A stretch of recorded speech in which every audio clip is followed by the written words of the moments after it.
Lviv, Ukraine, a repair facility for fighter jets in Lviv was struck by Russian missiles early Friday morning, the city's mayor said.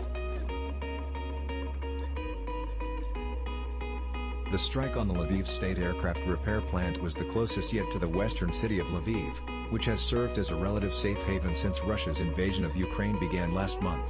Several missiles hit the aircraft repair facility. Its buildings were destroyed by the strikes.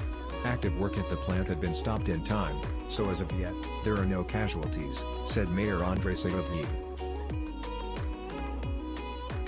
Minutes before the strike, air raid sirens rang throughout the city. A plume of smoke could be seen over the airport at sunrise. Hours later, the area of the facility was still smoking.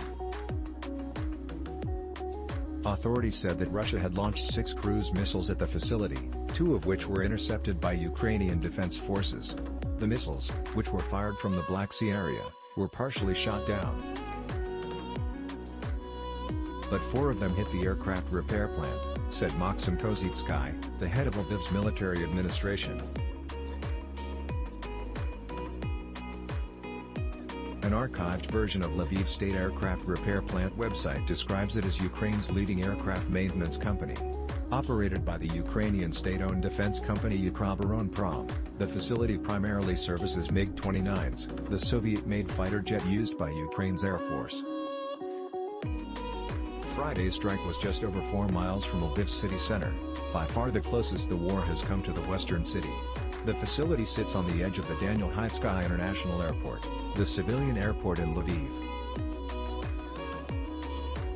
With so much of the fighting concentrated in the eastern and southern regions of Ukraine, Lviv had become a bastion of relative normalcy in a country stricken by war and something of a central station for humanitarian aid and refugees.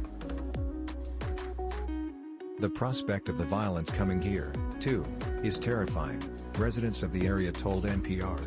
We all heard the explosions, and once we did, we all ran into the bomb shelter, said Yevhen Halikov, a resident of a building near the airport, who added that he was awoken by screams from family member.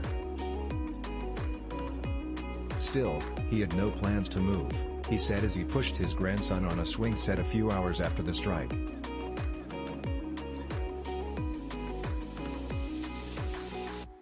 The calculus may be different for the more than 200,000 people who have come to Lviv after fleeing violence in other parts of Ukraine.